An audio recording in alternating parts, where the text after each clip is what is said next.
channel Cook with Jenny subscribe du tan YouTube in kalanga search hian Cook with Jenny ti in chulu tanga alo lan huna khan in met leanga subscribe asena ti in zia ka hian met le ula chuan asira bell lo langa hian in met leanga hei hian video thar ka upload apiangin notification in dong thina kalome voina chuan plain vanilla cake kan siamanga asiam dan te lo thli rangu kan mamo te maida no thum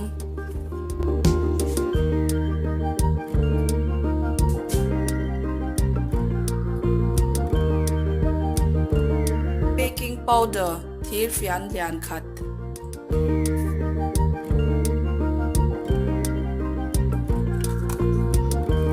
thir fian te chan ve chi hang dry ingredients hi thadevin kan chaw pol ang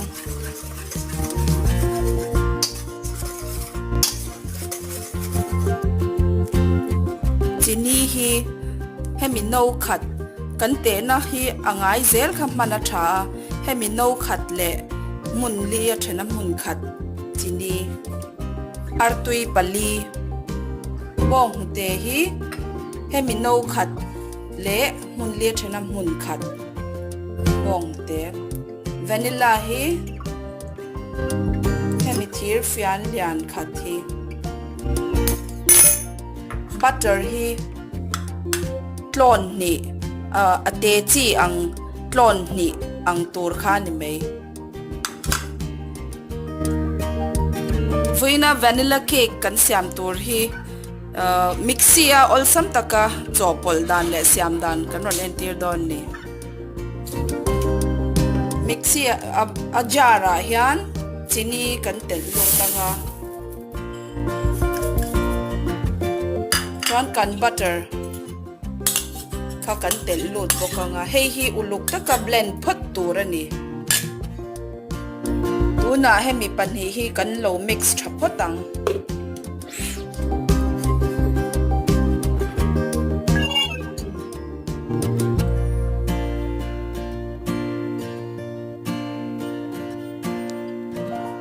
ya kan hersa butter chini vanilla essence le artui kha heta dry ingredients a hian kan polanga bong te kan measure sa to kha ain kar thakin uluk takin kan chokang maida tlem te kha kan lapotanga chuan kan mixture tlem kan tel lutanga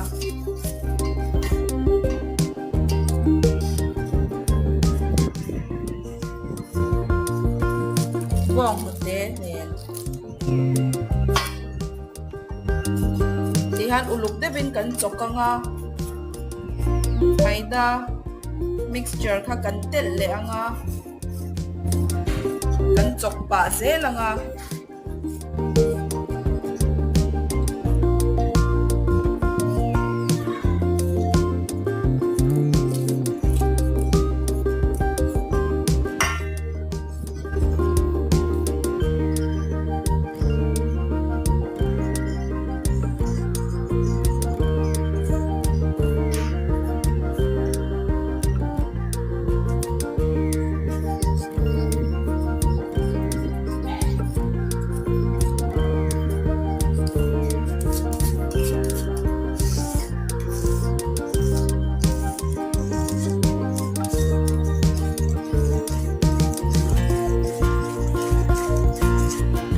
kan baking tin hi butterin uluk devin kan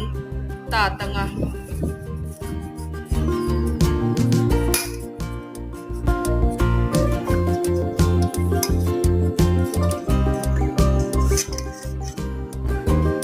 tihan uluk takin butter chu kan tat to a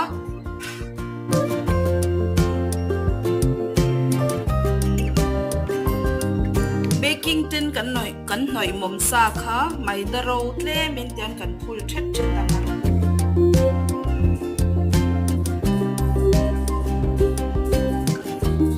hei hi a cake Ain bake huna a be lo na na nia hetia kan ti hi chuan le khamom parchment paper angkha angai kher to lova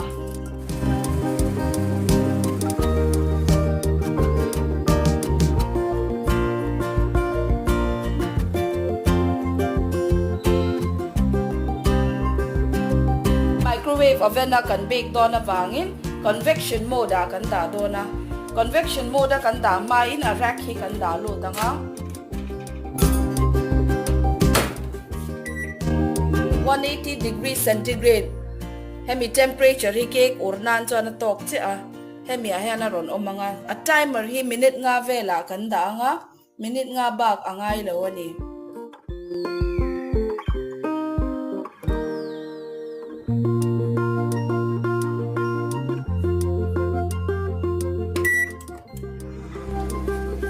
hian a lo lum chungin kan cake batter kha atina kan lo da lu tang kan oven lo lum chungin cake batter hi atina kan lo le lu tang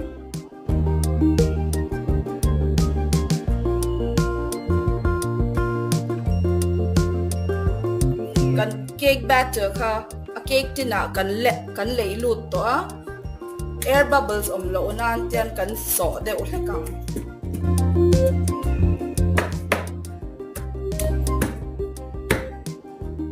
oven preheat sa to khan cake batter hi kan da lu tang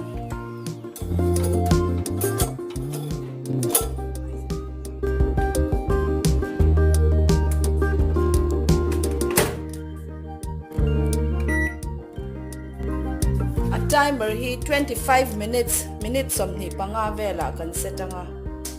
oven pa ngai ang ani to wangin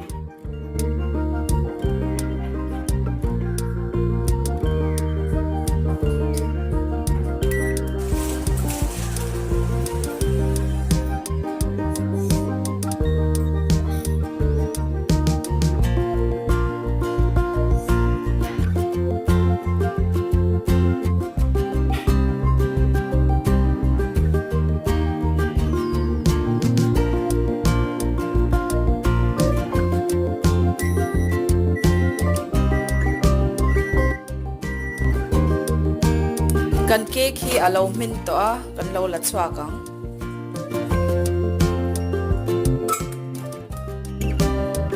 tihan araka kan da dai devanga tu da lo lak chwa kan lo to mang hei a min tha a sir te po bet lova